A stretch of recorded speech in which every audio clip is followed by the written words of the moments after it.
Friends, നമ്മൾ ഇന്ന് കാണാൻ പോകുന്ന കഥ വിശ്വപ്രസിദ്ധ ഐറിഷ് കഥാകൃത്തായ ബ്രാം സ്റ്റോക്കറുടെ ദ ജഡ്ജസ് ഹൗസ് എന്ന കഥയാണ്. ഈ ചെറുകഥയുടെ മറ്റൊരു വിശേഷണം എന്താണെന്ന് വെച്ചാൽ, ലോകപ്രശസ്തമായ ഡ്രാക്കുള എന്ന നോവൽ രചിച്ച അതേ കഥാകാരന്റെ സർഗസൃഷ്ടിയാണ് ഈ കഥയും. ഡ്രാക്കുള നിങ്ങളെ ഭയപ്പെടുത്തിയിട്ടുണ്ടോ?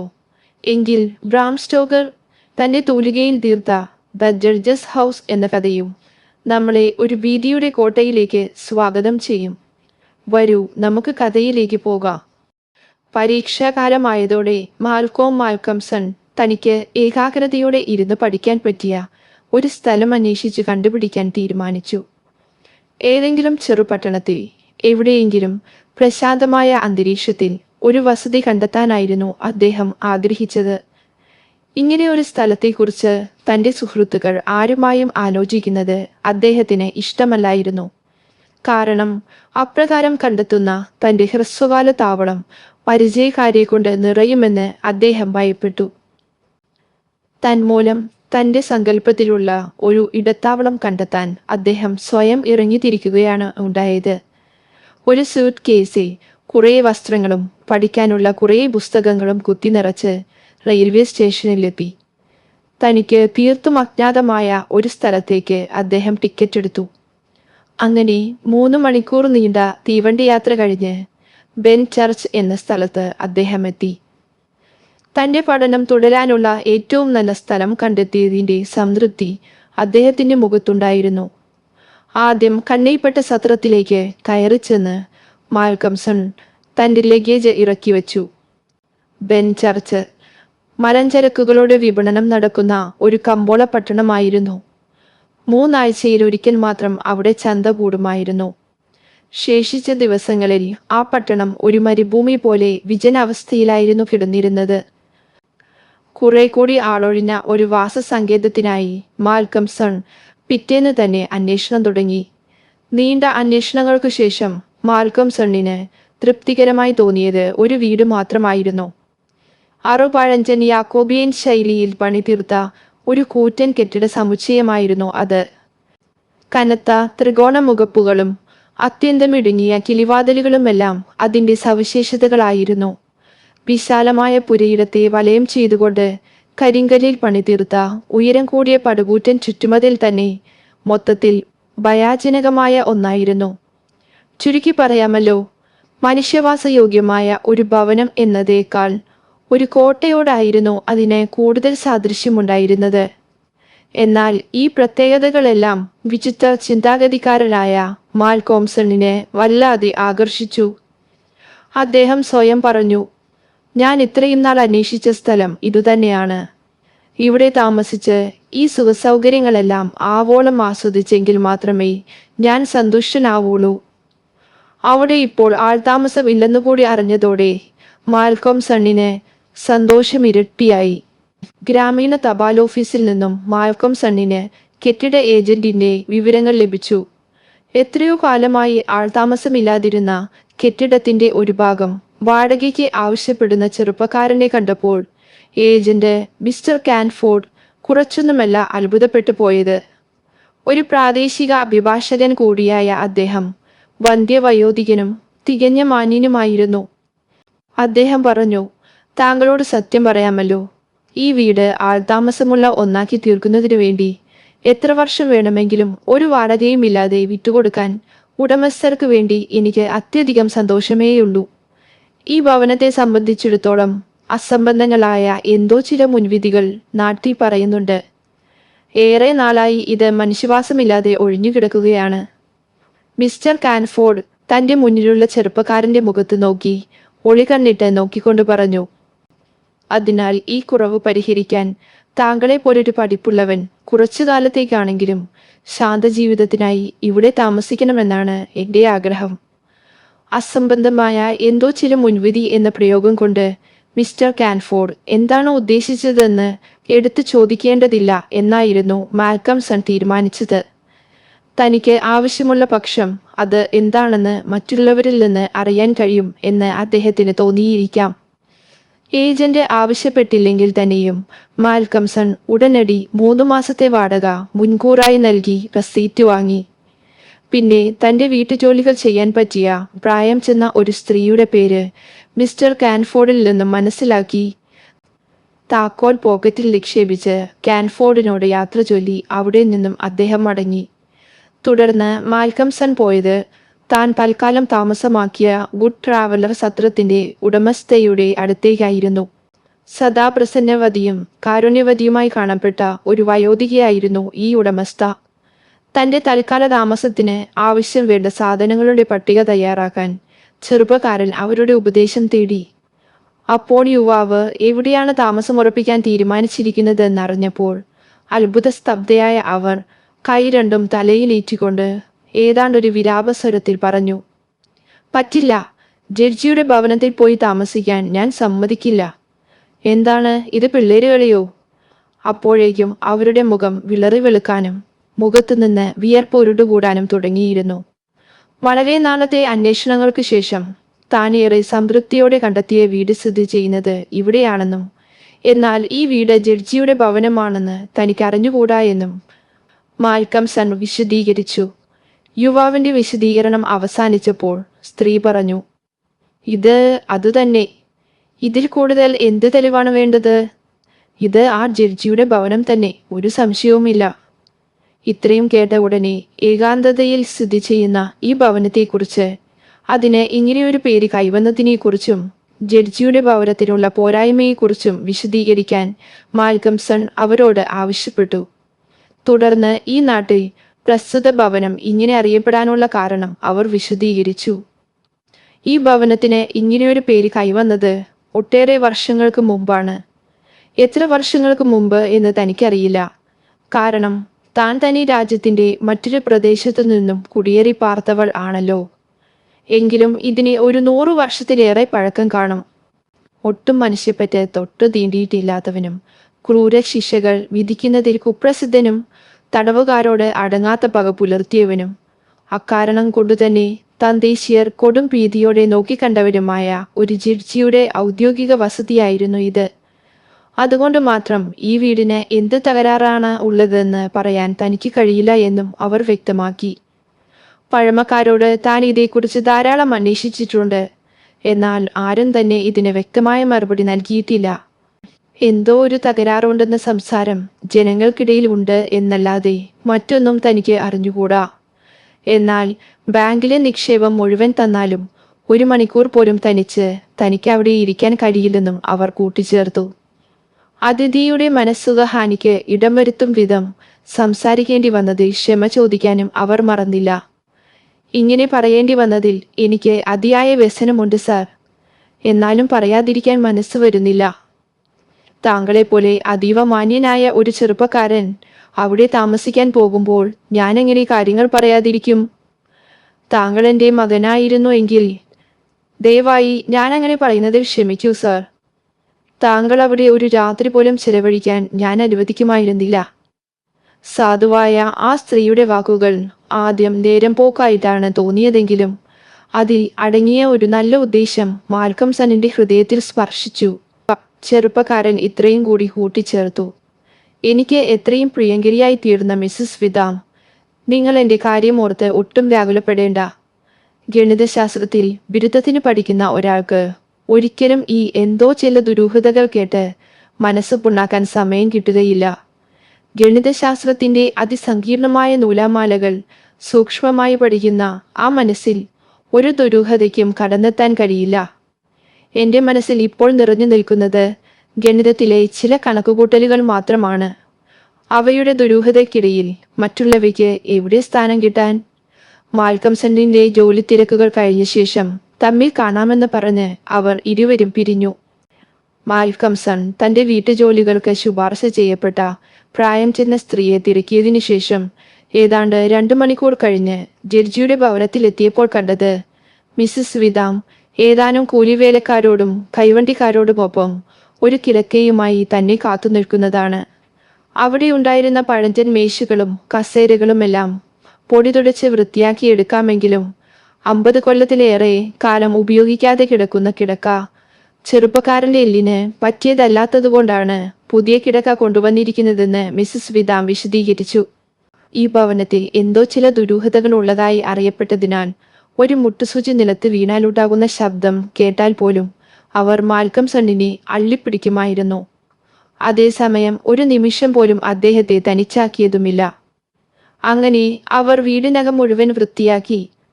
വീടിനകം മുഴുവൻ ഒരു ഓട്ടപ്രദക്ഷിണം നടത്തിയ ശേഷം മാൽക്കംസൺ ഒരു വലിയ ഭക്ഷണമുറിയാണ് തന്റെ കിടപ്പുമുറിയും പഠനമുറിയുമായി തിരഞ്ഞെടുത്തത്. അദ്ദേഹത്തിന്റെ എല്ലാ ആവശ്യങ്ങൾക്കും മതിയാകുമായിരുന്നു അത്. അതിനിടയിൽ മിസസ് വിതാമാകട്ടെ വീട്ടിൽ ജോലിക്കാരിയായി വന്ന മിസസ് ഡംസ്റ്ററിന് സാധനങ്ങൾ ക്രമീകരിക്കുന്നതടക്കം എല്ലാ കാര്യങ്ങളിലും ആവശ്യമായ നിർദ്ദേശങ്ങൾ നൽകിക്കൊണ്ടുവരുന്നു. അങ്ങനെ യാത്ര പറയുന്നതിനു മുമ്പ് അവർ മാൽക്കംസണിന് എല്ലാവിധ മംഗളാശംസകളും നേർന്നു. എന്നിട്ട് വാതിക്കൽ വെച്ച് മുഖം തിരിച്ചിട്ട് പറഞ്ഞു, സർ, താങ്കൾ താമസത്തിന് തിരഞ്ഞെടുത്ത മുറി അതിവിശാലവും അക്കാരണത്താൽ തന്നെ നല്ല വായുസഞ്ചാരമുള്ളതുമാകിയാൽ രാത്രി വേണമെങ്കിൽ ഒരു സ്ക്രീൻ മധ്യത്തിൽ വെച്ചോളൂ. ഈ ഭവനത്തെക്കുറിച്ച് താൻ കെട്ടിപ്പടുത്ത പ്രതിച്ഛായ മിസസ് വിതാമിന്റെ ഞരമ്പുകൾക്ക് താങ്ങാൻ കഴിയാത്തതായിരുന്നു എന്ന് അവരുടെ വാക്കുകൾ വ്യക്തമാക്കി. അനന്തരം മിസസ് വിതാം ഉടൻ സ്ഥലം വിടുകയും ചെയ്തു. സത്രമുടമസ്ഥ സ്ഥലം വിട്ടതോടെ മിസസ് ഡംസ്റ്റർ ഒരു ദീർഘനിശ്വാസം വിട്ടതിന് ശേഷം ഈ സാമ്രാജ്യത്തിലെ ദുർമൂർത്തികളെ ഒട്ടും തന്നെ ഭയപ്പെടുന്നില്ല എന്ന് പ്രസ്താവിച്ചു. ഈ ഉള്ളവൾ ഇതിന്റെയെല്ലാം സത്യാവസ്ഥ തുറന്നു പറയാം സാർ. ഈ ദുർമൂർത്തികൾ, ദുരാത്മാക്കൾ എന്നൊക്കെ പറയുന്നതിൽ ഒരു കാര്യവുമില്ല സാർ. എലികളടങ്ങുന്ന ക്ഷുദ്രജീവികളും അവയോടൊപ്പം കിറുകിറു ശബ്ദമുണ്ടാക്കുന്ന വാതിലുകൾ, പൊട്ടിപ്പൊളിഞ്ഞ ജനാലപ്പടികൾ, അടയ്ക്കാനും തുറക്കാനും പ്രയാസമുള്ള മേശവലിപ്പുകൾ, രാത്രിയുടെ നിശബ്ദതയിൽ ഊർന്ന് നിലത്ത് വീഴുമ്പോൾ ശബ്ദകോലാഹലത്തിന് ആത്മാക്കൾ എന്ത് പിഴച്ചു സാർ. ഈ മുറിയിൽ കിടക്കുന്ന ചിത്രപ്പണി ചെയ്ത ഈ കട്ടിലിൽ തന്നെ ഒന്ന് നോക്കണം സാർ. നൂറ്റാണ്ടുകൾ പഴക്കമുള്ളത്. അതിനടിയിലും മറ്റുമായി എലികൾ പാർക്കുന്നില്ല എന്നാണോ കരുതുന്നത്? അർദ്ധരാത്രിയിൽ ഇവയൊന്നും അങ്ങയുടെ കണ്ണിൽ പെടുന്നില്ലെന്നാണോ കരുതുന്നത്? സത്യത്തിൽ എലികളാണ് ദുരാത്മാക്കൾ, എലികൾ മാത്രം. മറ്റൊന്നിനെ കുറിച്ചും ആലോചിച്ച് അങ്ങ് മനസ്സ് പുണ്ണാക്കണ്ട. മിസ്സിസ് ഡംസ്റ്റർ, ഭവ്യമായി അവരുടെ മുമ്പിൽ തലകുനിച്ചുകൊണ്ട് മാൽക്കംസൺ പറഞ്ഞു, നിങ്ങൾക്കൊരു മുതിർന്ന ഗണിതശാസ്ത്ര പ്രൊഫസറേക്കാൾ അറിവുണ്ട്. അതിനാൽ ഞാനൊന്ന് പറഞ്ഞുകൊള്ളട്ടെ. നിങ്ങളുടെ മസ്തിഷ്കത്തിൻ്റെയും മനസ്സിൻ്റെയും ആരോഗ്യാവസ്ഥയ്ക്കുള്ള ഒരു അംഗീകാരം എന്ന നിലയിൽ ഞാൻ 4 ആഴ്ച കഴിഞ്ഞ് ഈ വീടൊഴിയുമ്പോൾ എൻ്റെ വാടക കാലാവധിയുടെ ബാക്കിയുള്ള 2 മാസക്കാലം നിങ്ങൾ ഇവിടെ പാർത്തുകൊള്ളുക. എനിക്ക് 4 ആഴ്ചക്കാലം ധാരാളം മതിയാകും. മിസസ് ഡംസ്റ്റർ മറുപടി പറഞ്ഞു, നന്ദി സാർ, വളരെ നന്ദി. എന്നാൽ ഒരു രാത്രി പോലും എനിക്ക് മറ്റൊരു സ്ഥലത്ത് ഉറങ്ങാൻ കഴിയുകയില്ല. ഞാൻ ഗ്രീൻവിച്ച് ചാരിറ്റിയിലാണ് പ്രവർത്തിക്കുന്നത് എന്ന് അങ്ങേക്കറിയാമല്ലോ. ഒരു രാത്രി പോലും ഈ സ്ഥാപനം വിട്ട് ഞാൻ മറ്റൊരിടത്ത് ഉറങ്ങിയാൽ പിറ്റേ ദിവസം എനിക്കെൻ്റെ ജോലി പോയത് തന്നെ. അങ്ങനെ എൻ്റെ ഏക ജീവിതമാർഗം നഷ്ടപ്പെടും. അവിടുത്തെ ചട്ടങ്ങൾ വളരെ കർശനമാണ് സർ. എൻ്റെ സ്ഥാനം ഒഴിവ് വരുന്നുണ്ടോ എന്ന് നോക്കിക്കൊണ്ടിരിക്കുന്നവൻ കുറച്ചൊന്നുമല്ല. അതിനാൽ എനിക്ക് എടുത്തുചാടി ഒന്നും ചെയ്തുകൂടാ. അങ്ങ് ഇവിടെ താമസിക്കുന്നിടത്തോളം കാലം ഞാൻ പകൽ സമയം വന്ന് ജോലി ചെയ്ത് തീർത്തു പോയിക്കൊള്ളാം. മാൽക്കംസൺ ഇടക്ക് കയറി പറഞ്ഞു, ഏകാന്തത ലഭിക്കാൻ വേണ്ടിയാണ് ഞാൻ ഇവിടെ വന്നത്. എനിക്ക് നിങ്ങളെപ്പോലെ ഒരുവളുടെ സഹായം എത്തിച്ചു തന്ന ഗ്രീൻവിച്ച് ചാരിറ്റിയോട് ഞാൻ അഗാധമായി കടപ്പെട്ടിരിക്കുന്നു. പ്രായം ചെന്ന സ്ത്രീ മനോഹരമായി ചിരിച്ചുകൊണ്ട് ഇങ്ങനെ പറഞ്ഞു, ചെറുപ്പക്കാരാ, അങ്ങേക്ക് എന്നിൽ നിന്നും ഒരു ശല്യവും ഉണ്ടാകില്ല. താങ്കൾ ആഗ്രഹിക്കുന്ന ഏകാന്തത ഇവിടെ ലഭിച്ചുകൊള്ളും. ഇത്രയും പറഞ്ഞിട്ട് അവർ ശുചീകരണ ജോലികൾ ആരംഭിച്ചു. സായാഹ്ന സഞ്ചാരം കഴിഞ്ഞ് തിരിച്ചെത്തിയ മാൽക്കംസണിനെ എതിരേറ്റത് തൂത്തു വൃത്തിയാക്കിയ മുറിയും പുത്തൻ അഗ്നിനാളങ്ങൾ ആടിക്കളിക്കുന്ന ഞെരിപ്പോടുമായിരുന്നു. കത്തിച്ചു വെച്ചിരുന്ന വിളക്കിന്റെ ഐശ്വര്യദായകമായ നാളം ചുമരിൽ നിഴലാട്ടം നടത്തിക്കൊണ്ടിരുന്നു. തനിക്ക് അത്താഴത്തിനുള്ള വകകൾ മേശപ്പുറത്ത് തയ്യാർ. അതെ, മിസസ് വിതാമിന്റെ ഹൃദയവിശാലതയുടെ തെളിവുകൾ. തീർച്ചയായും ഇവിടത്തെ എൻ്റെ താമസം പരമസുഖം ആകാൻ പോവുകയാണ്, യുവാവ് സ്വയം പറഞ്ഞുപോയി. സ്വാദിഷ്ടമായ അത്താഴം കഴിഞ്ഞ് മിസ്റ്റർ മാൽക്കംസൺ പുസ്തകങ്ങൾ കയ്യിലെടുത്തു. ഞെരിപ്പോടിൽ കുറെ കൂടി വിറകുകൾ നൽകി. തുടർന്ന് വിളക്കിന്റെ തിരി നീട്ടി തൻ്റെ മുഖ്യ ദൗത്യമായ പഠനം തുടങ്ങുകയും ചെയ്തു. ഏതാണ്ട് 11 മണിവരെ യുവാവ് വായന തുടർന്നു. അതിനുശേഷം എഴുന്നേറ്റ് ഒരു കപ്പ് ചായ ഉണ്ടാക്കാൻ അടുപ്പ് കത്തിച്ചു. തന്റെ കലാലയ ജീവിതകാലത്ത് തന്നെ അർദ്ധരാത്രി വരെ പഠനം തുടരുന്നതും മാൽക്കംസണിന്റെ ഒരു ദുശീലമായിരുന്നു. വിശ്രമം അദ്ദേഹത്തിന് വലിയൊരു ആഡംബരമായിരുന്നു. നെരിപ്പോടിൽ പുതുതായി തിരികിയ വിറക് ആളിക്കത്തിയപ്പോൾ മുറിയുടെ വിശാലമായ ചുവരുകളിൽ നിഴലുകൾ ആടിക്കളിക്കാൻ തുടങ്ങി. ചൂട് ചായ മുത്തി കുടിക്കുമ്പോൾ പരിസരമാകെ നിശബ്ദത. അദ്ദേഹത്തിന് അതീവ ഹൃദ്യമായിട്ടാണ് അത് അനുഭവപ്പെട്ടത്. അപ്പോഴാണ് അത് സംഭവിച്ചത്. മുറിയുടെ ഏതോ മൂലയിൽ നിന്നും എലികളുടെ കിരികിരി ശബ്ദം. ഇതുവരെയുണ്ടായിരുന്ന നിശബ്ദതയെ ഒരു അറക്കവാളിന്റെ ദയാരാഹിത്യത്തോടെ കീറിമുറിക്കുന്നു. ഇവ എവിടെ നിന്ന് വന്നതാകാം? അദ്ദേഹം സ്വയം ചോദിച്ചു. ഞാൻ വായിക്കുന്ന വേളയിൽ ഇവയൊന്നും ഉണ്ടായിരുന്നില്ലല്ലോ. ഉണ്ടായിരുന്നെങ്കിൽ തീർച്ചയായും എന്റെ ശ്രദ്ധയിൽപ്പെടുമായിരുന്നു. എലികളുടെ സുഖകരമല്ലാത്ത കിരികിരി ശബ്ദം പെരുകിയതോടെ അവ പുതുതായി എത്തിച്ചേർന്നവയാണെന്ന് അദ്ദേഹം ഉറപ്പിച്ചു. ഒരു അപരിചിതന്റെ സാന്നിധ്യവും നെരിപ്പോടിൽ ആടിക്കളിക്കുന്ന അഗ്നിനാളങ്ങളും മേശവിളക്കിന്റെ വെട്ടവും എല്ലാം കൂടി കണ്ടപ്പോൾ അവ ഭയപ്പെട്ടു പോയതാകാമെന്ന് മാൽക്കംസൺ സ്വയം സമാധാനിച്ചു. എന്നാൽ സമയം ചെല്ലുന്തോറും അവ കൂടുതൽ ധീരന്മാരായിക്കൊണ്ടിരുന്നു. അവ എത്ര കർമ്മനിരതരാണെന്ന് മാൽക്കംസൺ ശ്രദ്ധിച്ചു. ആ കിരികിരി ശബ്ദവും ചടുല ചലനങ്ങളും എത്രമേൽ വിചിത്രമായി കഴിഞ്ഞിരിക്കുന്നു. ചിത്രപ്പണി ചെയ്ത പഴഞ്ചൻ കട്ടിലിന്മേലും മേൽത്തട്ടിന്മേലും തറയിലും എല്ലാം ഏതാണ്ടൊരു സർവാധിപത്യത്തോടെ ഓടിയും പാഞ്ഞുകൊണ്ടും മുമ്പിൽ വന്നതിനെയെല്ലാം കരണ്ടുകൊണ്ടും അവ മുറിയിൽ സാമ്രാജ്യം തന്നെ സ്ഥാപിക്കുകയാണ്. അദ്ദേഹത്തിന് അപ്പോൾ മിസസ് ഡംസ്റ്ററുടെ വാക്കുകൾ ഒരു മന്ദസ്മിതത്തോടെ ഓർക്കാതിരിക്കാൻ കഴിഞ്ഞില്ല. ദുരാത്മാക്കൾ എന്നാൽ എലികളാണ് സർ.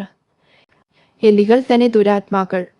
കടുപ്പമേറിയ ചൂട് ചായ മാൽക്കംസണിന്റെ മസ്തിഷ്കത്തിലും നാഡീവ്യൂഹത്തിലും പ്രവർത്തിച്ചു തുടങ്ങുകയാൽ പുലരുന്നതിനു മുമ്പായി തനിക്ക് ചെയ്തു തീർക്കേണ്ട മറ്റൊരു പ്രധാന ജോലി അദ്ദേഹത്തിന്റെ ഓർമ്മയിലെത്തി. ഒരു കൈയിൽ വിളക്കുമായി മുറിക്ക് വലം വെച്ചപ്പോൾ വാതിലിന്റെയും ജനാലകളുടെയും അലങ്കാരപ്പണികളാവട്ടെ അത്ഭുതകരമായ ശില്പ മനോഹാരിതയുടെ ആയിരുന്നു. മുറിക്ക് ചുറ്റും നടന്ന ഓരോന്നും കൗതുകത്തോടെ വീക്ഷിച്ച അദ്ദേഹത്തിന് കാണാൻ കഴിഞ്ഞത് അവിടെ ഇവിടെയായി ഏതാനും വിള്ളലുകളും ദ്വാരങ്ങളുമാണ്. അങ്ങനെയുള്ള ഓരോ വിള്ളലിലും ദ്വാരത്തിലും എലികൾ ഇരിപ്പുറപ്പിച്ചിരുന്നു. അവയുടെ കണ്ണുകളാവട്ടെ തീനാളങ്ങൾ പോലെ ജ്വലിക്കുന്നുണ്ടായിരുന്നു. എന്നാൽ മാൽക്കംസണിന്റെ നിഴൽ കണ്ടപാടെ കൂട്ടത്തോടെ അവ അപ്രത്യക്ഷമായി. തലസ്ഥാനത്ത് അവയുടെ മുരൾച്ച മാത്രം അവശേഷിച്ചു. എന്നാൽ ഇവയേക്കാളൊക്കെ അദ്ദേഹത്തിന്റെ ശ്രദ്ധ ആകർഷിച്ചത് മേൽത്തട്ടിൽ നിന്നും താഴേക്ക് തൂങ്ങിക്കിടന്ന ഒരു കൂറ്റൻ അപായമണിയുടെ കയറായിരുന്നു. ഞെരിപ്പോടിന്റെ വലതുവശത്തായി അത് തൂങ്ങിക്കിടന്നു. ആ അപായമണിയുടെ കയർ, അതൊരു അപശകുനം പോലെയാണ് മാൽക്കംസണിന് തോന്നിയത്. അദ്ദേഹം ഞെരിപ്പോടിനടുത്തേക്ക് കൊത്തുമണികൾ ചെയ്ത ഒരു ഓക്ക് കസേര വലിച്ചിട്ട് അതിലിരുന്ന് തന്റെ അവസാന കപ്പ് ചായയും കുടിച്ചു തീർത്തു. അതിനുശേഷം അദ്ദേഹം ഒന്നുകൂടി ഞെരിപ്പോട് ജ്വലിപ്പിച്ചു. പിന്നെ അതിന്റെ വലതുവശത്തായി ഇരിപ്പുറപ്പിച്ച് തന്റെ പഠനം തുടർന്നു. കുറച്ചു നേരം കൂടി എലികൾ തങ്ങളുടെ സഹജമായ കിരികിരി ശബ്ദം കൊണ്ട് മാൽക്കംസണിനെ ശല്യപ്പെടുത്തി. കുറച്ചു നേരത്തിന് ശേഷം ഈ ശബ്ദവുമായി അദ്ദേഹം പൊരുത്തപ്പെട്ട് കഴിഞ്ഞിരുന്നു. അങ്ങനെ മാൽക്കംസൺ തന്റെ പഠനത്തിൽ പൂർണ്ണമായും ശ്രദ്ധിച്ചതിനാൽ താൻ പരിഹരിക്കാൻ ശ്രമിച്ച ഗണിതശാസ്ത്ര പ്രശ്നം ഒഴികെ പുറം ലോകത്തിലെ മറ്റെല്ലാം തന്നെ അദ്ദേഹത്തിൽ നിന്നും അകന്നു പോയി കഴിഞ്ഞിരുന്നു. ഗണിതശാസ്ത്ര പ്രശ്നം ഒരു കുരുക്കുപോലെ അദ്ദേഹത്തിന്റെ മസ്തിഷ്കത്തിൽ അവശേഷിക്കവേ മാൽക്കംസൺ കണ്ടത് പുലർച്ചയ്ക്ക് മുമ്പുള്ള കനത്ത രാത്രിയാണ്. എലികളുടെ കിരികിരി ശബ്ദം പൂർണ്ണമായും നിലച്ചിരുന്നു. എന്നാൽ ഇപ്പോൾ അദ്ദേഹത്തിന് സുഖമല്ലാതെ തോന്നിയത് പൊടുന്നനെ മുറിയിൽ തളം കെട്ടിക്കിടക്കുന്ന ഈ നിശബ്ദതയായിരുന്നു. ഞെരിപ്പോടാകട്ടെ ഇപ്പോൾ ഏതാണ്ട് കത്തി അമർന്നിരിക്കുന്നു. എന്നിട്ടും ചെഞ്ചായം വീണതുപോലെ കുറച്ച് കനൽ തരികൾ അവിടെയിവിടെയായി മിന്നി മിന്നി പ്രകാശിക്കുന്നു. ഞെരിപ്പോടിൽ വലതുവശത്തായി കിടക്കുന്ന ഉയർന്ന കസേരയിൽ ഒരു കൂറ്റൻ എലിയിരുന്ന് തന്നെ തുറച്ചു നോക്കുന്ന കാഴ്ചയാണ് മാൽക്കംസൺ കണ്ടത്. അദ്ദേഹം അതിനെ ഓടിച്ചു കളയാൻ കൈവീശിയെങ്കിലും ഭയത്തിന്റെ ഒരു നേരിയ ചലനം പോലും അതിന്റെ ഭാഗത്തു നിന്നും ഉണ്ടായില്ല.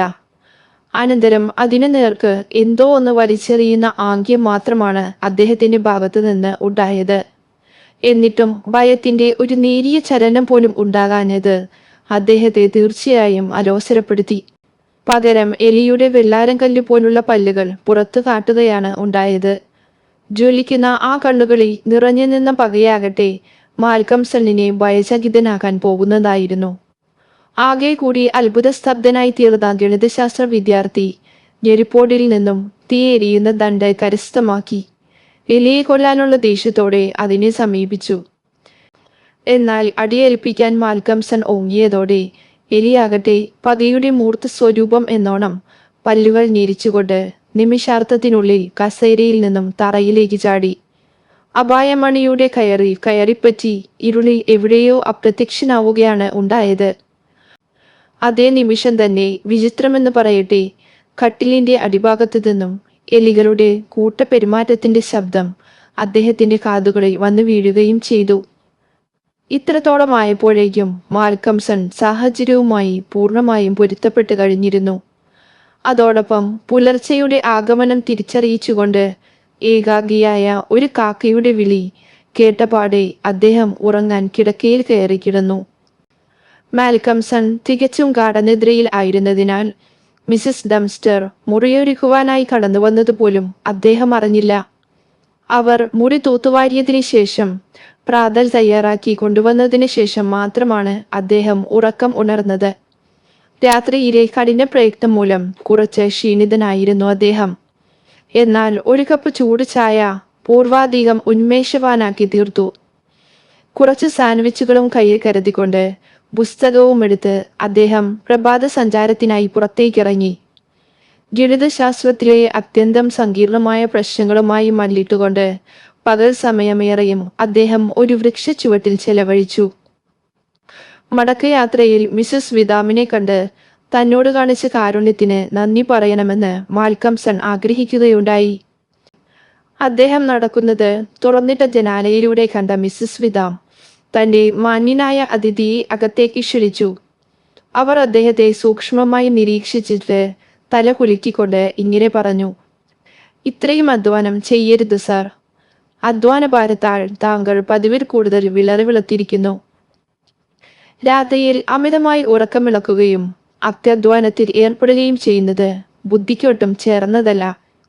അതിരിക്കട്ടെ, കഴിഞ്ഞ രാത്രി താങ്കൾക്ക് എങ്ങനെയെന്ന് അനുഭവപ്പെട്ടതെന്ന് പറയൂ." "നന്നായിരുന്നു എന്ന് ഞാൻ വിശ്വസിക്കട്ടെയോ?"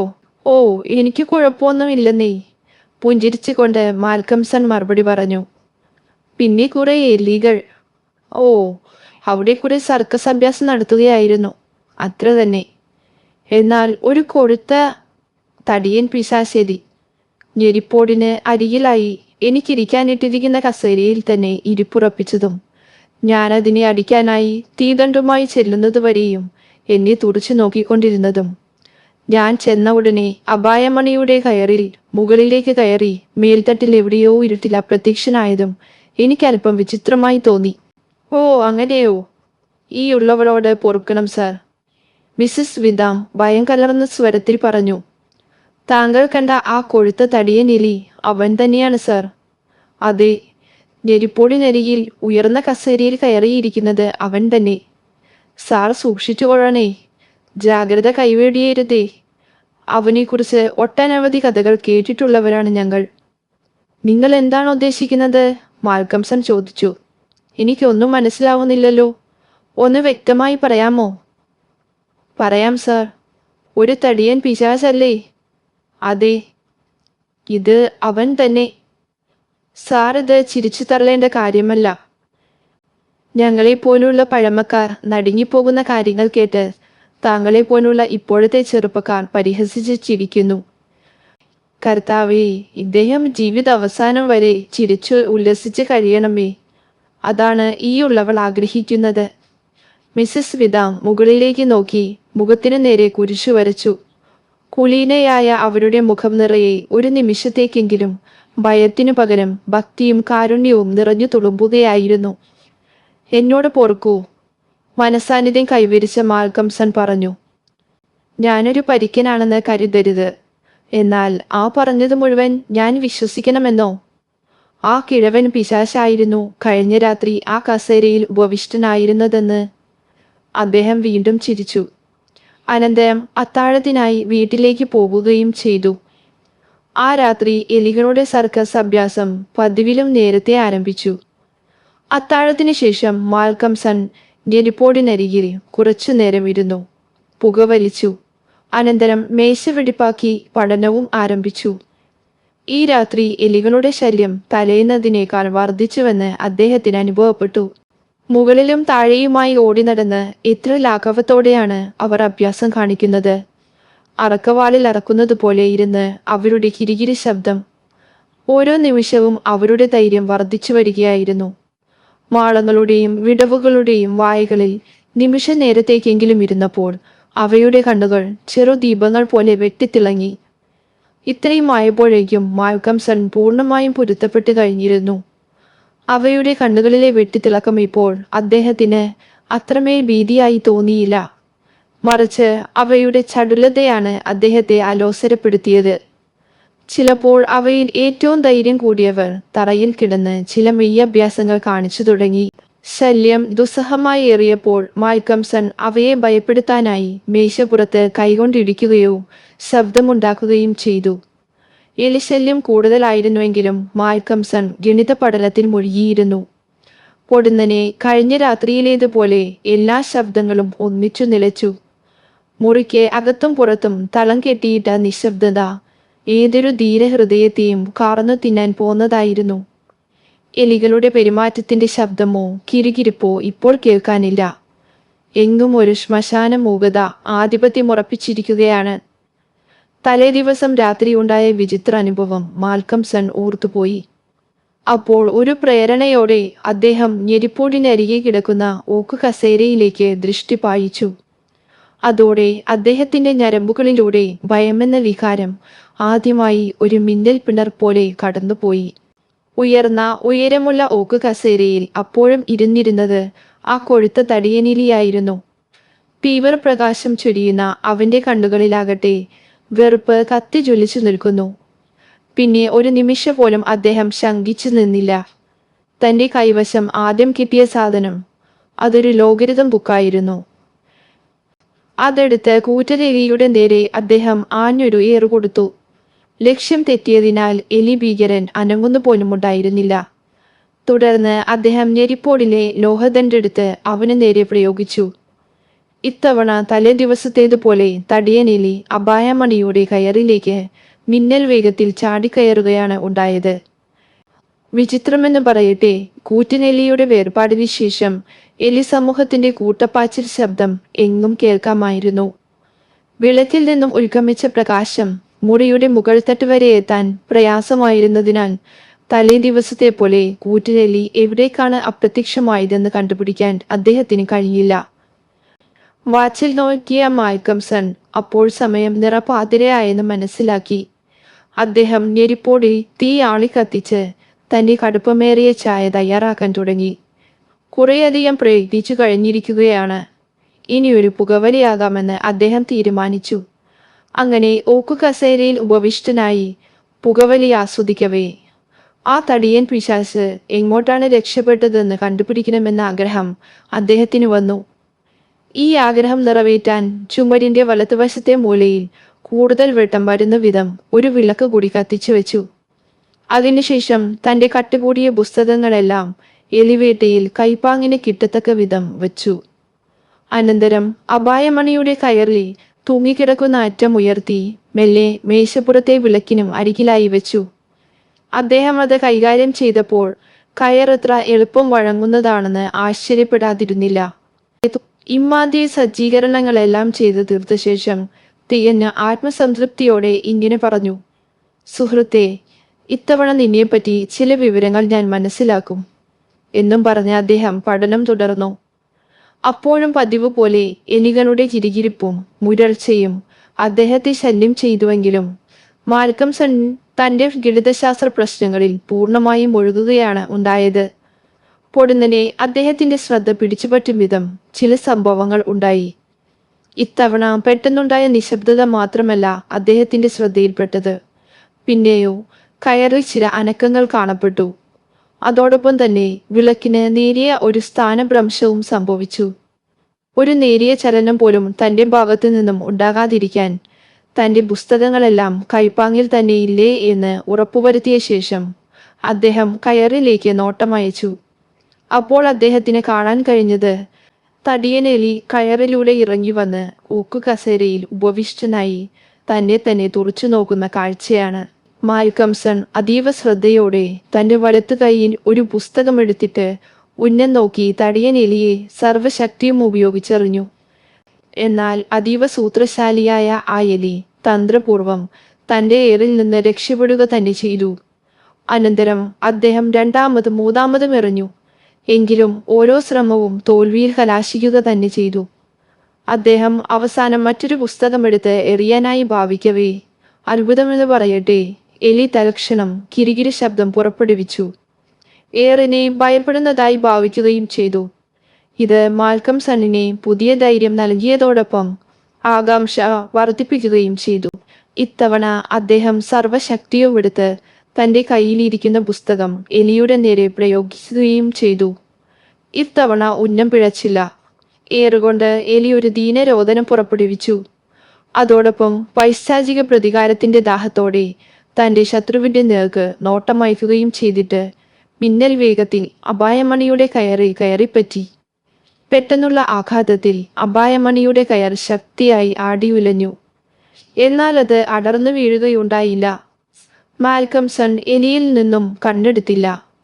രണ്ടാമത്തെ വിളക്കിൽ നിന്നും വന്ന വെളിച്ചത്തിൽ അദ്ദേഹത്തിന് കാണാൻ കഴിഞ്ഞത് ദശാബ്ദങ്ങളായി പൊടിയും മഴക്കും കുമിഞ്ഞുകൂടി ചുമരിൽ തൂങ്ങിക്കിടന്നിരുന്ന ഏതാനും ഛായാചിത്രങ്ങളിൽ ഒന്നിന്റെ പുറകിലുള്ള ദ്വാരത്തിലേക്ക് അവൻ പിൻവലിയുന്നതാണ്. ഈ സുഹൃത്തിന്റെ വാസസ്ഥലം നാളെ രാവിലെ കണ്ടുപിടിക്കാമെന്ന് സ്വയം ആശ്വസിച്ചുകൊണ്ട് ഗണിതശാസ്ത്ര വിദ്യാർത്ഥി താനെറിഞ്ഞ പുസ്തകങ്ങൾ ഓരോന്നായി ശേഖരിക്കാൻ തുടങ്ങി. നെയ്പോളിൽ നിന്നുള്ള മൂന്നാമത്തെ ചിത്രം മറന്നുകൂടാ എന്ന് അദ്ദേഹം മനസ്സിൽ ഉറപ്പിക്കുകയും ചെയ്തു. പുസ്തകങ്ങൾ ഓരോന്നായി പിറക്കിയെടുക്കുമ്പോൾ ഓരോന്നിന്റെയും ശീർഷകം അദ്ദേഹം ശ്രദ്ധിക്കാതിരുന്നില്ല. അവനിൽ ക്ഷതമേൽപ്പിച്ച ബുക്കാണ് എനിക്ക് കാണേണ്ടത് എന്നിങ്ങനെ മനസ്സിൽ കരുതിക്കൊണ്ട് അദ്ദേഹം അവസാനം കയ്യിൽ വന്ന പുസ്തകത്തിന്റെ ശീർഷകം നോക്കി. പൊടുന്നനെ മാൽക്കംസൺ നടുങ്ങിപ്പോയി. അദ്ദേഹത്തിന്റെ മുഖം വിളറി വെളുത്തു. നെറ്റിയിൽ വിയർപ്പ് കണങ്ങൾ പൊടിഞ്ഞു. ചുറ്റും കണ്ണോടിച്ചു. അദ്ദേഹം ഇങ്ങനെ മന്ത്രിച്ചു, അയ്യോ, ഇത് അമ്മച്ചി എനിക്ക് നൽകിയ വിശുദ്ധ ബൈബിളാണല്ലോ. എന്തൊരു അത്ഭുതകരമായ യാദൃശ്ചികത. മാൽക്കംസൺ പിന്നെയും പഠനത്തിൽ മുഴുകി. എലികളാകട്ടെ അവയുടെ അഭ്യാസങ്ങളും തുടർന്നു. എന്നാൽ അദ്ദേഹത്തെ ശല്യം ചെയ്യുകയുണ്ടായില്ല. ഒരർത്ഥത്തിൽ അവരുടെ സാന്നിധ്യം അദ്ദേഹത്തിന് ആശ്വാസമായി തോന്നുകയും ചെയ്തു. ഗണിതശാസ്ത്രത്തിലെ ഏതോ സങ്കീർണമായ പ്രശ്നം കൈകാര്യം ചെയ്യേണ്ടി വന്നപ്പോൾ മാൽക്കംസൺ തൽക്കാലം പഠനം ഉപേക്ഷിച്ചു. പുറത്ത് പുലരിയുടെ ആദ്യ ലക്ഷണങ്ങൾ കണ്ടു തുടങ്ങിയതോടെ അദ്ദേഹം ഉറങ്ങാൻ കിടന്നു. അദ്ദേഹം ഗാഢമായി ഉറങ്ങി. എന്നാൽ അത് തികഞ്ഞ അസ്വസ്ഥതയോടെയായിരുന്നു. ഏതാനും പേടി സ്വപ്നങ്ങൾ അദ്ദേഹത്തെ അലട്ടി. പ്രഭാതം പൊട്ടിവിരിഞ്ഞ് ഏറെ കഴിഞ്ഞ് മിസസ് ഡംസ്റ്റർ അദ്ദേഹത്തെ ഉണർത്തിയപ്പോൾ മാൽക്കംസൺ ഉന്മേഷവാനായിരുന്നില്ല. ഏതാനും നിമിഷ നേരത്തേക്ക് താൻ എവിടെയാണെന്ന് തിരിച്ചറിയാൻ പോലും അദ്ദേഹത്തിന് കഴിഞ്ഞിരുന്നില്ല. അദ്ദേഹത്തിന്റെ ആദ്യ അഭ്യർത്ഥന തന്നെ ജോലിക്കാരിയെ അത്ഭുതപ്പെടുത്താൻ പോന്നതായിരുന്നു. അദ്ദേഹം പറഞ്ഞു, മിസസ് ഡംസ്റ്റർ, ഇന്ന് ഞാൻ പുറത്തായിരിക്കുമ്പോൾ നിങ്ങൾ ആ കാണുന്ന ഛായാചിത്രങ്ങളിലെ വിശേഷിച്ചും ജെരിപ്പോഡിന് നേരെ മൂന്നാമതായി ഉള്ളത് പൊടി തുടച്ച് വൃത്തിയാക്കണം. അവ ആരുടെയൊക്കെ എന്ന് എനിക്കറിയണം. സായാഹ്നവേളയിൽ മാൽക്കംസൺ തണൽ വിരിച്ച നടപ്പാതയിൽ ഇരുന്നാണ് പഠനം നടത്തിയത്. സായംകാല പ്രകാശവും ശുദ്ധവായുവും അദ്ദേഹത്തിന് ഉന്മേഷവും പ്രസന്നതയും തിരികെ നൽകി. ഉന്മേഷവാനായതോടെ അദ്ദേഹത്തിന്റെ പഠനം വളരെയേറെ മുൻപോട്ടു പോയി. ഇത്രയും നാൾ അദ്ദേഹത്തെ അലട്ടിയിരുന്ന ഗണിതശാസ്ത്ര പ്രശ്നങ്ങൾ അപഗ്രഥിക്കാനും നിഗമനങ്ങളിൽ എത്തിച്ചേരാനും അദ്ദേഹത്തിന് എളുപ്പം കഴിഞ്ഞു.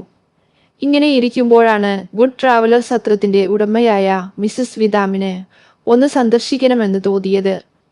അദ്ദേഹം ചെല്ലുമ്പോൾ സ്വീകരണ മുറിയിൽ ഒരു അപരിചിതൻ അവരുമായി സംഭാഷണം നടത്തുകയായിരുന്നു. അപരിചിതനെ മിസസ് വിദാം മാൽക്കംസണിനെ പരിചയപ്പെടുത്തി. ഡോക്ടർ തോൺഹി. മിസസ് വിദാം അസ്വസ്ഥയായിരുന്നു.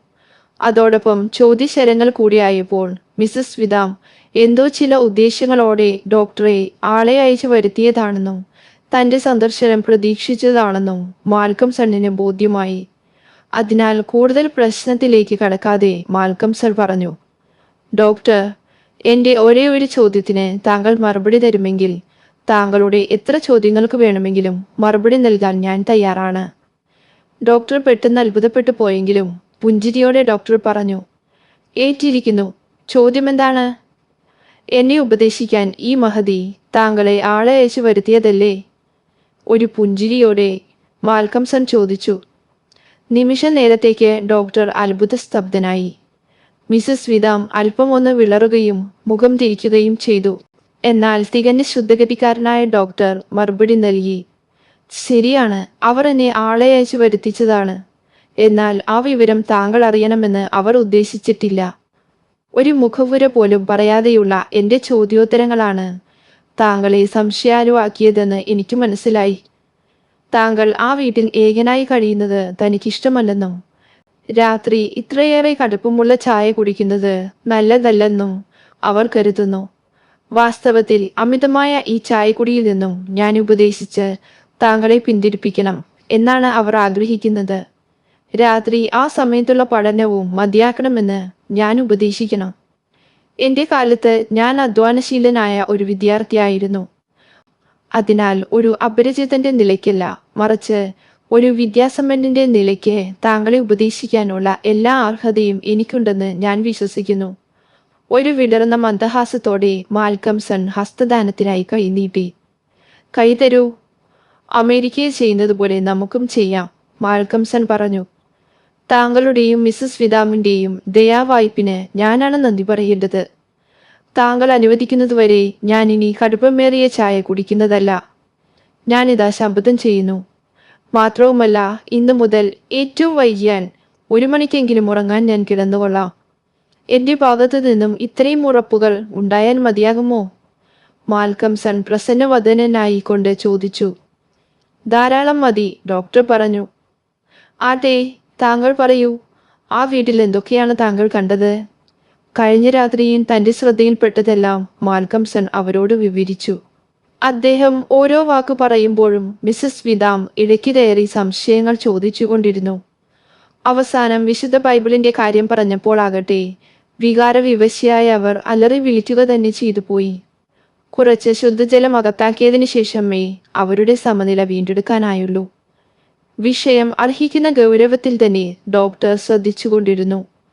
മാൽക്കം സൺ തന്റെ വിവരണം അവസാനിപ്പിക്കുകയും മിസസ് വിദാം സമനില കൈവരിക്കുകയും ചെയ്ത ശേഷം ഡോക്ടർ ചോദിച്ചു, തടിയനേലി എപ്പോഴും അപായമണിയുടെ കയറിപ്പറ്റിയാണോ പ്രത്യക്ഷനായിക്കൊണ്ടിരുന്നത്? അതെ. ആ കയർ എന്താണെന്ന് താങ്കൾക്കറിയാമെന്ന് ഞാൻ വിശ്വസിക്കട്ടെ? ഡോക്ടർ ചോദിച്ചു. ഇല്ല, എനിക്ക് അറിഞ്ഞുകൂടാ, മാൽക്കം സൺ പറഞ്ഞു. കുറച്ചുനേരം ആലോചിച്ച് ഡോക്ടർ മന്ദഗതിയിൽ തുടർന്നു.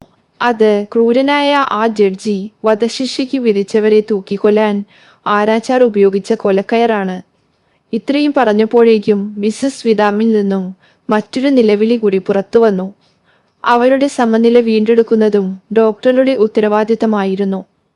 പൂർണ്ണമായും അത് സാധ്യമാകുന്നതിനു മുമ്പ് തന്നെ തന്റെ വാച്ച് നോക്കിയ മാൽക്കം സണ്ണിന് അത്താഴത്തിനുള്ള സമയമായി എന്നും ബോധ്യമാകിയാൽ അദ്ദേഹം അവരിരുവരോടും വിട പറഞ്ഞു പിരിഞ്ഞു. മിസസ് വിദാമും ഡോക്ടറും ഒറ്റയ്ക്കായപ്പോൾ മിസസ് വിദാം ഡോക്ടറോട് പറഞ്ഞു, അവിടെയുണ്ടായ 2 ദിവസത്തെ അനുഭവം തന്നെ ആ ചെറുപ്പക്കാരനെ ഭയപ്പെടുത്താൻ പോന്നതാണ്. അവയുടെ കൂടെ താങ്കളുടെ ഒരു വിസ്തരിക്കലും. മിസസ് വിദാം ഡോക്ടറെ കുറ്റപ്പെടുത്തി. ഡോക്ടർ പറഞ്ഞു, മാഡം ശ്രദ്ധിച്ചു കേൾക്കൂ, എനിക്കതിനെ ഒരു പ്രത്യേക ഉദ്ദേശം കൂടി ഉണ്ടായിരുന്നു. അപായമണിയുടെ കയറിലേക്ക് അയാളുടെ ശ്രദ്ധ ആകർഷിക്കാനും അത് ഉറപ്പിച്ചു നിർത്താനുമാണ് ഞാൻ ആഗ്രഹിച്ചത്. കടുപ്പമേറിയ ചായ അമിതമായി കുടിച്ച് മത്തുപിടിക്കുകയും അതോടൊപ്പം ഉറക്കം വിളിച്ച് ഗണിതശാസ്ത്രത്തിലെ അതിസങ്കീർണമായ പ്രശ്നങ്ങൾ പരിഹരിക്കുകയും ചെയ്തിട്ടും അയാൾ മാനസികമായും ശാരീരികമായും തികഞ്ഞ ആരോഗ്യവാനായിട്ടാണ് കാണപ്പെടുന്നത്. എന്നിട്ടും ആ എലികൾ, ആ പിശാച് ബാധിച്ച തടിയൻ എലി. അദ്ദേഹം ഒന്ന് നിർത്തിയിട്ട് വീണ്ടും തുടർന്നു. ആദ്യ ദിവസം തന്നെ ഞാൻ അയാളുടെ കൂടെ താമസിക്കാൻ സന്നദ്ധനാകുമായിരുന്നു. എന്നാൽ അങ്ങനെ ചെയ്തെങ്കിൽ അയാൾക്ക് ധൈര്യക്ഷയത്തിന് കാരണമാകുമായിരുന്നു. ഇനിയും ഒരു വേള അയാൾക്ക് രാത്രിയിൽ ഭീതിജനകമായ എന്തെങ്കിലും അനുഭവമോ അഥവാ മിഥ്യാദർശനമോ ഉണ്ടായേക്കാം. അങ്ങനെ ഉണ്ടാവുകയാണെങ്കിൽ അയാൾ അപായമണിയുടെ കയർ വലിക്കണമെന്ന് ഞാൻ ആഗ്രഹിക്കുന്നു. മണിയടി കേൾക്കുന്ന ക്ഷണത്തിൽ നമുക്ക് ഓടിയെത്തി അയാൾക്ക് ആവശ്യമായ സഹായം നൽകാൻ കഴിയും. ഞാൻ ഇന്ന് രാത്രി ഏറെ വൈകിയേ ഉറങ്ങുന്നുള്ളൂ. ഏതൊരു നേരിയ ശബ്ദത്തിനു വേണ്ടി കാതോർത്തിരിക്കുകയും ചെയ്യാം. നാളെ പ്രഭാതത്തിനു മുമ്പ് ഈ പട്ടണത്തിൽ ഒരു അത്ഭുതം സംഭവിച്ചാൽ ഭയപ്പെടരുത്. ഡോക്ടർ, താങ്കൾ എന്താണ് ഉദ്ദേശിക്കുന്നത്? ഞാൻ ഉദ്ദേശിക്കുന്നത് ഇത് തന്നെ. നമുക്ക് ജഡ്ജി ഭവനത്തിലെ അപായമണിയുടെ മുഴക്കം ഇന്ന് രാത്രി കേൾക്കാൻ കഴിയും. ഇത്രയും അറുത്തുമുറിച്ചു പറഞ്ഞിട്ട് ഡോക്ടർ അവിടെ നിന്നും ഇറങ്ങിപ്പോയി. മാൽക്കംസൺ തിരിച്ചു വീട്ടിലെത്തിയപ്പോൾ തന്റെ പതിവ് സമയം കഴിഞ്ഞെന്നും ജോലികൾ ഒതുക്കിയ ശേഷം മിസസ് ഡംസ്റ്റർ പോയി കഴിഞ്ഞെന്നും മനസ്സിലായി. മുറികളെല്ലാം വൃത്തിയാക്കി വെച്ചിരിക്കുന്നതും വിളക്ക് കത്തിച്ച് വെച്ചിരിക്കുന്നത് കണ്ടപ്പോൾ അദ്ദേഹത്തിന് സന്തോഷമായി. ഏപ്രിൽ മാസത്തിൽ പതിവുള്ളതിനേക്കാൾ തണുപ്പ് അനുഭവപ്പെടുന്നുണ്ടെന്ന് അദ്ദേഹത്തിന് മനസ്സിലായി. ശക്തിയേറിയ കാറ്റ് വീശിക്കൊണ്ടിരിക്കുന്നതിൽ നിന്നും രാത്രി ഒരു കൊടുങ്കാറ്റ് വീശാനുള്ള സാധ്യതയും അദ്ദേഹം തള്ളിക്കളഞ്ഞില്ല. മുറിയിൽ പ്രവേശിച്ചതിന് ശേഷം കുറച്ചു സമയത്തേക്ക് എലികളുടെ ശബ്ദം നിലച്ചിരുന്നു. എന്നാൽ അദ്ദേഹത്തിന്റെ സാന്നിധ്യവുമായി ഇതിനകം പൊരുത്തപ്പെടുകയാൽ അവയുടെ അഭ്യാസങ്ങൾ വീണ്ടും ആരംഭിച്ചു. വായനയ്ക്ക് ഉപകരിക്കുന്ന വിളക്കേ കത്തിച്ചിരുന്നുള്ളൂ. അതിനാൽ മേൽക്കട്ടിയും മുറിയുടെ ഉയർന്ന ഭാഗവും ഇരുട്ടിൽ തന്നെ മുങ്ങിക്കിടന്നു. ഞെരിപ്പോടിൽ നിന്നുള്ള വെളിച്ചം തറയിലും മേശവിരിയിലും വ്യാപിച്ചിരുന്നതിനാൽ അവ പ്രസാദാത്മകമായ ഒരു പരിവേഷം സൃഷ്ടിച്ചിരുന്നു. നല്ല വിശപ്പോടുകൂടിയും ഉന്മേഷവാനായും മാൽക്കംസൺ അത്താഴം കഴിക്കാനിരുന്നു. അത്താഴത്തിനനന്തരം ഒരു പുകവലിക്കും ശേഷം ഇനി എന്ത് ശല്യമുണ്ടായാലും പഠനത്തിൽ നിന്നും ശ്രദ്ധ തിരിക്കില്ലെന്ന തീരുമാനത്തോടെ അദ്ദേഹം വായന തുടർന്നു. കടുപ്പമേറിയ ചായ ഇനിമേൽ രാത്രി കുടിക്കില്ലെന്ന് ഡോക്ടർക്ക് നൽകിയ വാഗ്ദാനവും അപ്പോൾ അദ്ദേഹം ഓർക്കുകയുണ്ടായി. അങ്ങനെ ഏതാണ്ട് 1 മണിക്കൂർ സമയം അദ്ദേഹം ഏകാഗ്രമായി പഠനം തുടർന്നു. അതിനുശേഷം അദ്ദേഹത്തിന്റെ ശ്രദ്ധ പുസ്തകങ്ങളിൽ നിന്നും വിട്ട് മറ്റു കാര്യങ്ങളിൽ വ്യാപരിക്കാൻ തുടങ്ങി. ഇതിനകം വീടിന് പുറത്ത് കാറ്റ് ഒരു കൊടുങ്കാറ്റായി പരിണമിച്ചിരുന്നു. താൻ താമസിക്കുന്ന പഴയ കെട്ടിടം എത്ര ഉറപ്പുള്ളതാണെങ്കിൽ തന്നെയും അതിശക്തമായ കൊടുങ്കാറ്റിൽപ്പെട്ട് ആടി ഉലയുന്നത് പോലെയാണ് അദ്ദേഹത്തിന് അനുഭവപ്പെട്ടത്. കെട്ടിടത്തെയും വൃക്ഷലതാദികളെയും പിടിച്ചു വലിക്കുന്ന കാറ്റ് സൃഷ്ടിച്ച ശബ്ദ കോലാഹലങ്ങൾ. കെട്ടിടത്തിനു മുകളിലുള്ള ഭാരമേറിയ അപായമണിക്ക് പോലും കൊടുങ്കാറ്റിന്റെ ആഘാതം താങ്ങാൻ കഴിയില്ലെന്ന് കയറിന്റെ ആട്ടത്തിൽ നിന്നും അദ്ദേഹത്തിന് മനസ്സിലായി. അങ്ങനെ കൊടുങ്കാറ്റിന്റെ താണ്ഡവ നൃത്തത്തിന് ചെവിയോർക്കവേ ഡോക്ടറിന്റെ വാക്കുകൾ മാൽക്കംസൺ ഓർത്തു. അത് ക്രൂരനായ ആർട്ട് ജഡ്ജി വധശിക്ഷയ്ക്ക് വിധിച്ചവരെ തൂക്കിക്കൊല്ലാൻ ആരാച്ചാർ ഉപയോഗിച്ച തൂക്കുകയറാണ്. ഇങ്ങനെയൊരു വിചാരം മനസ്സിലൂടെ കടന്നുപോകവേ മാൽക്കംസൺ ഞെരിപ്പോടിന്റെ കോണിൽ ചെന്ന് തൂങ്ങിക്കിടന്ന കയർ കയ്യിലെടുത്ത് പരിശോധിച്ചു. അങ്ങനെ ദശാബ്ദങ്ങളുടെ പഴക്കമുള്ള കൊലക്കയർ കയ്യിലിരിക്കവേ ഇതിനിരയായവരെ കുറിച്ചും ആ സ്മരണ നിലനിർത്താൻ തന്റെ കണ്ണിന്റെ വെട്ടത്തു തന്നെ കൊലക്കയർ തൂങ്ങിക്കിടക്കണമെന്ന് ആഗ്രഹിച്ച ജഡ്ജിയുടെ പൈശാചികമായ മനോഭാവത്തെക്കുറിച്ചും അദ്ദേഹം ഏതാനും നിമിഷം ഓർത്തുപോയി. അങ്ങനെ നേരിയ ഭീതിയോടെ അദ്ദേഹം അവിടെ നിൽക്കവേ കയറിന്റെ ആട്ടം ഇടയ്ക്ക് കൂടിയും കുറഞ്ഞുമിരുന്നു. പൊടുന്നനെ കയറിന്റെ ആട്ടം സാമാന്യത്തിലും അധികമായി ഭവിച്ചു. സ്വാഭാവികമായും മുകളിലേക്ക് നോക്കിയ മാൽക്കംസൺ കണ്ടത് ആ തടിയനെലി അദ്ദേഹത്തെ തന്നെ തുറച്ചു നോക്കിക്കൊണ്ട് മുകളിലെ കയറിൽ നിന്നും താഴോട്ട് ഇറങ്ങി വരുന്നതാണ്.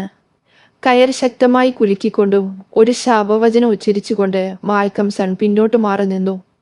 തടിയനെലിയാകട്ടെ പതിവ് പോലെ മുകളിലേക്ക് കയറി തന്റെ ഇഷ്ടസങ്കേതത്തിൽ അപ്രത്യക്ഷനാവുകയും ചെയ്തു.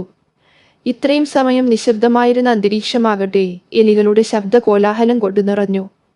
അപ്പോൾ മാളത്തെക്കുറിച്ചും ഛായാചിത്രങ്ങളെക്കുറിച്ചും താൻ വേണ്ടത്ര അന്വേഷണം നടത്തിയില്ലല്ലോ എന്ന കാര്യം അദ്ദേഹം ഓർത്തുപോയി. അദ്ദേഹം ഉടനടി ഷെയ്ഡുകളില്ലാത്ത മറ്റേ വിളക്ക് കത്തിക്കുകയും അതുമായി ഞെരിപ്പോടിന് നേരെ മൂന്നാമതായിട്ടുള്ള ചിത്രങ്ങൾക്ക് നേരെ നോക്കുകയും ചെയ്തു. തലേ ദിവസം ഇതിനു പുറകിലാണല്ലോ തടിയനെലി അപ്രത്യക്ഷനായത്. ആദ്യ നോട്ടത്തിൽ തന്നെ മാൽക്കംസൺ ഞെട്ടിത്തെറിച്ചുപോയി. ഒരു കൊടും ഭീതി അദ്ദേഹത്തെ വലയം ചെയ്തു. അദ്ദേഹത്തിന്റെ കാൽമുട്ടുകൾ വിറയ്ക്കാൻ തുടങ്ങുകയും വിയർക്കുകയും ചെയ്തു. എന്നാൽ യുവത്വത്തിൻ്റെതായ സർവ്വധൈര്യങ്ങളും സംഭരിച്ച് കുറച്ചുകൂടി മുന്നോട്ടടുത്ത് വിളക്ക് ഉയർത്തിപ്പിടിച്ചു നോക്കി. താൻ ഉദ്ദേശിച്ച പടം ജോലിക്കാരി പൊടി തുടച്ച് വൃത്തിയാക്കിയിട്ടുണ്ട്. ഇപ്പോൾ അതിലുള്ളത് ആരാണെന്ന് മനസ്സിലാകും. ഇളം ചുവപ്പ് കഞ്ചുകം ധരിച്ച് ഒരു ന്യായാധിപന്റെ ചിത്രമായിരുന്നു അത്. ആ മുഖം ക്രൂരവും അതിഭീഷണവുമായിട്ടാണ് കാണപ്പെട്ടത്. ഇരപിടിയൻ കഴുകന്റേതുപോലുള്ള മൂക്ക്, മുഖത്തിന് ഒരു ശവശരീരത്തിന്റെ ജീർണഭാവവും ഒരു കെട്ട നിറമാണുള്ളത്. ചൂഴ്ന്നിറങ്ങുന്ന കണ്ണുകൾ. ആ കണ്ണുകൾ കണ്ടപ്പോൾ മാൽക്കംസൺ ഒന്ന് ഞെട്ടി. കാരണം ആ കണ്ണുകൾ തടിയനേനിയുടേതുപോലെ തന്നെയായിരുന്നു. വിളക്ക് അദ്ദേഹത്തിന്റെ വിറയ്ക്കുന്ന കയ്യിൽ നിന്നും താഴെ വീണു. ചിത്രത്തിന്റെ മൂലയിലുള്ള മാളത്തിലിരിക്കുന്ന എലികളുടെ പ്രതികാരത്തോടെയുള്ള നോട്ടം മന്ത്രശക്തിയാൽ എന്നവണ്ണം നിലച്ചു. ഏതായാലും സർവ്വധൈര്യവും സംഭരിച്ചുകൊണ്ട് ചിത്രം അവലോകനം ചെയ്യുന്ന ജോലി മാൽക്കംസൺ തുടർന്നു. ജഡ്ജി ഇരിക്കുന്നത് ഉയർന്ന ഇരിപ്പിടമുള്ള കൊത്തുപണികൾ ചെയ്ത ഒരു കസേരയിലാണ്. വലതുവശത്തുള്ള ഒരു ഞെരിപ്പോടിന്റെ മൂലയിലൂടെ ഒരു കയർ തൂങ്ങിക്കിടക്കുന്നു. അതിന്റെ കീഴ്ഭാഗം തറയിൽ ചുരുണ്ടുകൂടി കിടക്കുകയാണ്. കൊടും ഭീതിയോടെ മാൽക്കംസൺ ഒരു വസ്തുത മനസ്സിലാക്കി. ചിത്രത്തിൽ ആലേഖനം ചെയ്തിട്ടുള്ള മുറിയും താനിപ്പോൾ കഴിഞ്ഞുകൂടുന്ന മുറിയും ഒന്നുതന്നെ. തന്റെ മുറിയിൽ വിചിത്രമായ എന്തിൻ്റെയോ സാന്നിധ്യം അദ്ദേഹത്തിന് അനുഭവപ്പെടുകയുണ്ടായി. അപ്പോഴാണ് ഞെരിപ്പോടിന്റെ മൂലയിലേക്ക് നോക്കിയത്. അതോടെ തൊണ്ട പൊട്ടിയതുപോലെ ഉച്ചത്തിലുള്ള നിലവിളി മാൽക്കംസണിൽ നിന്നുണ്ടായി. അതാ അവിടെ ഉയർന്ന ഇരിപ്പിടമുള്ള കസേരയിൽ ജഡ്ജിയുടെ അതേ മുഖഭാവത്തിൽ ചൂഴ്ന്നിറങ്ങുന്ന കണ്ണുകളോടെ തടിയനെലിയിരിക്കുന്നു. പുറത്ത് കൊടുങ്കാറ്റ് വീശിയതിന്റെ ശബ്ദമല്ലാതെ മറ്റെല്ലാ ശബ്ദങ്ങളും നിലച്ചിരിക്കുകയാണ്. താഴെ വീണ വിളക്ക് മാൽക്കംസണിന്റെ പരിസരബോധം ഉളവാക്കി. ലോഹനിർമ്മിതമായതിനാൽ വിളക്ക് തകരുകയോ എണ്ണ വീണു ആളിക്കത്തുകയോ ചെയ്തില്ല. ഇതിങ്ങനെ പോയാൽ ശരിയാകില്ല, അദ്ദേഹം സ്വയം പറഞ്ഞു. ഇങ്ങനെ പോയാൽ ഞാനൊരു ഭ്രാന്തനും വിഡ്ഢിയുമായി തീരും. ഇത് അവസാനിച്ചേ മതിയാകൂ. രാത്രി കടുപ്പമേറിയ ചായ കുടിക്കില്ലെന്ന് ഞാൻ ഡോക്ടർക്ക് ഉറപ്പുകൊടുത്തതാണല്ലോ. അദ്ദേഹം പറഞ്ഞത് എത്ര ശരിയാണ്. എന്റെ നാഡീനരമ്പുകൾ വിചിത്രഭാവന സൃഷ്ടിക്കുകയായിരുന്നു. ഞാനത് ശ്രദ്ധിച്ചില്ലായിരിക്കാം. എന്തായാലും എനിക്കിപ്പോൾ നല്ല ധൈര്യം തോന്നുന്നു. ഇനിയും ഒരു വിഡ്ഢിയായിക്കൂടാ. എവിടെ നിന്നോ ഒരു നേരിയ കരളൽ ശബ്ദം അദ്ദേഹത്തിന്റെ കാതിൽ പതിച്ചു. കാതോർത്ത് ശ്രദ്ധിച്ചപ്പോൾ കരളൽ ശബ്ദം പുറപ്പെടുന്നത് അപായമണിയുടെ കയർ തൂങ്ങിക്കിടക്കുന്ന കോണിൽ നിന്നാണെന്ന് മനസ്സിലായി. കയർ നിലത്ത് കിടന്ന് ഇഴയുന്ന ശബ്ദമാകാം താൻ കേൾക്കുന്നതെന്ന് ഒരു നിമിഷത്തേക്ക് അദ്ദേഹം ധരിച്ചുപോയി. അപ്പോഴാണ് മാൽക്കംസൺ വിളക്കിന്റെ മങ്ങിയ വെട്ടത്തിൽ ആ കാഴ്ച കണ്ടത്. തടിയനെലി അപായമണിയുടെ കയർ കരളുകയാണ്. കരണ്ട് കഴിഞ്ഞ് കയറിന്റെ പുതിയ നാരുകൾ അദ്ദേഹത്തിന്റെ ശ്രദ്ധയിൽപ്പെട്ടു. ഒട്ടും താമസിയാതെ മുറിഞ്ഞ കയറിന്റെ ഒരു ഭാഗം വലിയ ഒച്ചയോടെ തറയിൽ വന്നു വീഴുന്നതിനും മുറിഞ്ഞതിനു മുകളിലുള്ള കയറിന്റെ ഭാഗം കിടന്നാടുന്നതിനും മാൽക്കംസൺ സാക്ഷ്യം വഹിച്ചു. തടിയനെലിയാകട്ടെ മുകളിലുള്ള കയറിന്റെ തുമ്പത്ത് ഒരു മേശവലിപ്പിന്റെ പിടി പോലെ തൂങ്ങിക്കിടക്കുന്നത് മാൽക്കംസണിനെ കാണാമായിരുന്നു. ഇപ്പോൾ സഹായത്തിനായി പുറത്തുനിന്നും ആരെയെങ്കിലും വിളിച്ചു വരുത്താനുള്ള സംവിധാനം ഇല്ലാതായി എന്ന് മാൽക്കംസൺ കൊടും ഭീതിയോടെ ഓർത്തു. അതോടെ ആകെ കുപിതനായി തീർന്ന ഗണിത വിദ്യാർത്ഥി തന്റെ കൈവശമുണ്ടായിരുന്ന പുസ്തകം തടിയനെലിക്ക് നേരി ഒട്ടും ഉന്നം പിഴയ്ക്കാതെ തന്നെ വലിച്ചെറിഞ്ഞു. എന്നാൽ ഏറെ ഏൽക്കുന്നതിൽ നിന്നും അതിവിദഗ്ധമായി രക്ഷപ്പെട്ട മൂഷിക പിശാച് കയറിൻ തുമ്പത്തു നിന്നും കനത്ത ഒരു ശബ്ദത്തോടെ തറയിൽ വന്ന് വീഴുകയാണ് ഉണ്ടായത്. മാൽക്കംസൺ വർദ്ധിച്ച കോപത്തോടെ അവന്റെ അടുത്തേക്ക് ഓടിയടുത്തുവെങ്കിലും അവൻ പതിവ് പോലെ മുറിയിലെ നിഴലുകൾ സൃഷ്ടിച്ച ഇരുട്ടിൻ എവിടെയൊക്കെയോ ഒളിക്കുക തന്നെ ചെയ്തു. അദ്ദേഹം വിളക്കിന്റെ ഷെയ്ഡെടുത്തു മാറ്റി. മുറിക്കകത്ത് കഴിയുന്നിടത്തോളം വെട്ടം വ്യാപിപ്പിച്ചു. ഇപ്പോൾ അദ്ദേഹത്തിന് നിന്നിടത്ത് നിന്ന് നോക്കിയാൽ എതിർവശമുള്ള ചുമരിൽ ഞെരിപ്പോടിന് നേരെ മൂന്നാമതായുള്ള ചിത്രം വ്യക്തമായി കാണാം. അദ്ദേഹം അത്ഭുതത്തോടെ തന്നെ കണ്ണുകൾ തിരുമ്മി നോക്കി. അതോടെ അദ്ദേഹത്തിന്റെ സിരകളിലേക്ക് കൊടും ഭീതിയുടെ അലകൾ അരിച്ചിറങ്ങുകയും ചെയ്തു. ചിത്രത്തിൽ നിന്നും ജഡ്ജിയുടെ രൂപം അപ്രത്യക്ഷമായി കഴിഞ്ഞിരുന്നു. സിരകളിൽ അജ്ഞാതമായ കൊടും ഭീതി ആധിപത്യം ചെലുത്തിയതോടെ മാൽക്കംസൺ വിറയൽ പനി ബാധിച്ചവനെ പോലെ നിന്ന് വിറക്കാൻ തുടങ്ങി. തന്റെ എല്ലാ ധൈര്യങ്ങളും നിമിഷങ്ങൾക്കകം ചോർന്നുപോയി കഴിഞ്ഞിരുന്നു എന്ന് അദ്ദേഹത്തിന് ബോധ്യമായി. നിന്നിടത്തു നിന്ന് അനങ്ങുന്നതിനോ അഥവാ ചിന്തിക്കുന്നതിന് പോലും അദ്ദേഹത്തിന് കഴിഞ്ഞില്ല. തന്റെ കൺമുമ്പിൽ നടക്കുന്നതെല്ലാം നിസ്സഹായതയോടെ കാണാനും കേൾക്കാനും നിർബന്ധിതനായി അദ്ദേഹം. അനന്തരം അദ്ദേഹം കണ്ടത് ഉയർന്ന ഇരിപ്പിടമുള്ള ഒരു കസേരയിൽ തന്റെ ഇളം ചുവപ്പ് കഞ്ചുകം അണിഞ്ഞുകൊണ്ട് വിജയമന്ദസ്മിതം തൂക്കിക്കൊണ്ടും കണ്ണുകളിലൂടെ വെറുപ്പിന്റെയും വിദ്വേഷത്തിന്റെയും നോട്ടം അയച്ചുകൊണ്ടും ആസനസ്ഥനായിരിക്കുന്ന ജഡ്ജിയെയാണ്. തന്റെ ഹൃദയത്തിൽ നിന്നും അവസാന തുള്ളി ചോര വാർന്നു പോകുന്നതായി മാൽക്കംസണിന് തോന്നി. തന്റെ കാതുകളിൽ ഒരു ഗാനം ആലപിക്കുന്നത് പോലെയും അദ്ദേഹത്തിന് അനുഭവപ്പെട്ടു. പുറത്ത് ചുഴലിക്കൊടുങ്കാറ്റ് സർവസംഹാര ശക്തികളോടെ വീശിയടിക്കുന്നത് അദ്ദേഹത്തിന് കേൾക്കാമായിരുന്നു. അപ്പോൾ ചന്തയിലെ നാഴികമണിയിൽ നിന്നും അർദ്ധരാത്രി അറിയിച്ചുകൊണ്ടുള്ള മണിയടി കേൾക്കാമായിരുന്നു. ഈ മണിയടി കേട്ടതോടെ ജഡ്ജിയുടെ മുഖത്തെ വിജയമന്ദസ്മിതത്തിന്റെ വ്യാപ്തി വർദ്ധിക്കുകയും അയാളുടെ തന്നെ അധികാരചിഹ്നമായ കറുത്ത തൊപ്പിയെടുത്ത് തലയിൽ വെക്കുകയും ചെയ്തു. ഓക്ക് കസേരയിൽ നിന്നും വളരെ മന്ദഗതിയിൽ എഴുന്നേറ്റ് ജഡ്ജി തറയിൽ കിടന്നിരുന്ന കയറിന്റെ കഷ്ണം കരസ്ഥമാക്കി. അതിന്റെ സ്പർശനം പോലും തനിക്കൊരു ആനന്ദാനുഭൂതി പ്രദാനം ചെയ്യുന്നുവെന്ന് ഭാവത്തിൽ അതിനെ ഒരു കൊലക്കുരുക്ക് ആക്കിയെടുത്തു. കുരുക്കിന് ഉറപ്പു മതിയോ എന്ന് പരീക്ഷിക്കാനായി അയാൾ അത് കൈകൾ കൊണ്ടും കാലുകൊണ്ടും മുറുക്കി നോക്കി. അനന്തരം ജഡ്ജി മാൽക്കംസൺ നിന്നിരുന്നതിന്റെ എതിർവശത്ത് കിടന്നിരുന്ന മേശയ്ക്കരികിൽ നിലയുറപ്പിച്ചു. ഇത്രയും പ്രവർത്തികൾക്ക് മൂകസാക്ഷ്യം വഹിച്ച മാൽക്കംസൺ ആകട്ടെ ഒരു കാര്യം അർദ്ധസന്ധ്യയ്ക്ക് ഇടയില്ലാത്തവണ്ണം വ്യക്തമായി. താൻ മാരകമായ ഒരു കെണിയിൽ അകപ്പെട്ടിരിക്കുന്നു. ഇനി ഇതിൽ നിന്നും രക്ഷപ്പെടാൻ എന്താണ് മാർഗമെന്നായിരുന്നു അദ്ദേഹത്തിന്റെ ചിന്ത. ജഡ്ജിയുടെ കണ്ണുകളിൽ നിഴലിച്ച പൈശാചികതയുടെ തീക്ഷ്ണത 10 മടങ്ങ് വർദ്ധിക്കുകയാണ്. അങ്ങോട്ട് നോട്ടം അയക്കാൻ മാൽക്കംസണിന് ധൈര്യമുണ്ടായില്ല. ജഡ്ജി കൊലക്കുരുക്കുമായി തന്നെ സമീപിച്ചുകൊണ്ടിരിക്കുന്നതും കുരുക്ക് തന്റെ തലയിലേക്ക് ഇറക്കാൻ തക്കം നോക്കുന്നതും അദ്ദേഹം പ്രാണഭീതിയോടെ നോക്കിക്കണ്ടു. ഒരു തവണ തന്റെ തലയ്ക്ക് നേരെ എറിയപ്പെട്ട കുരുക്കിൽ നിന്നും അതിസമർത്ഥമായി രക്ഷപ്പെട്ട മാൽക്കംസണിന് കേൾക്കാൻ കഴിഞ്ഞത് കുരുക്ക് ഓക്കുതറയിൽ പതിച്ച കനത്ത ശബ്ദമായിരുന്നു. എന്നാൽ ജഡ്ജി അടങ്ങിയിരിക്കുകയായിരുന്നില്ല. അയാൾ പ്രതികാരദാഹത്തോടെ തന്റെ ഇരയുടെ നേരെ എറിഞ്ഞുകൊണ്ടേയിരുന്നു. ഓരോ തവണയും അത്ഭുതകരമായ മെയ്വഴക്കത്തോടെ ഗണിത വിദ്യാർത്ഥി അതിന്റെ പിടിയിൽ നിന്നും രക്ഷപ്പെട്ടുകൊണ്ടുമിരുന്നു.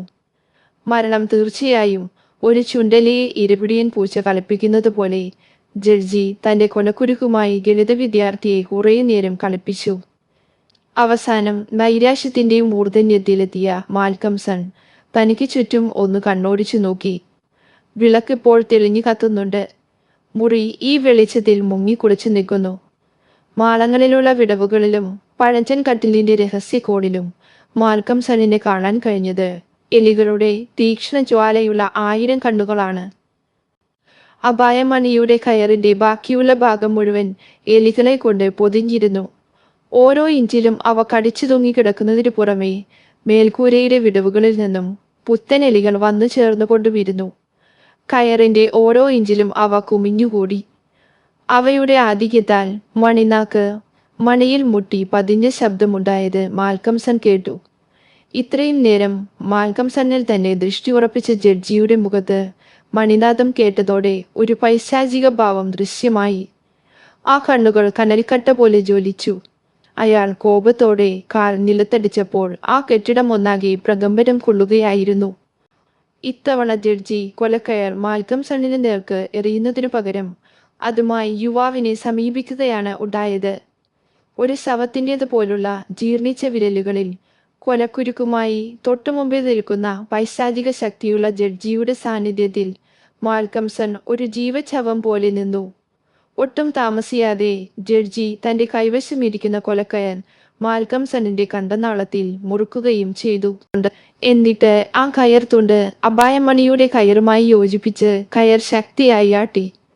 രാത്രിയുടെ നിശബ്ദതയെ ബന്ധിച്ചുകൊണ്ട് ജഡ്ജിയുടെ ഭവനത്തിൽ നിന്നും മണിനാദം മുഴങ്ങുന്നത് കേട്ടതോടെ അയൽവാസികൾ നിമിഷ നേരത്തിനുള്ളിൽ അവിടെ തടിച്ചുകൂടി. പലതരം വിളക്കുകളും ചൂട്ടുമായി വാതിലിൽ മുട്ടി.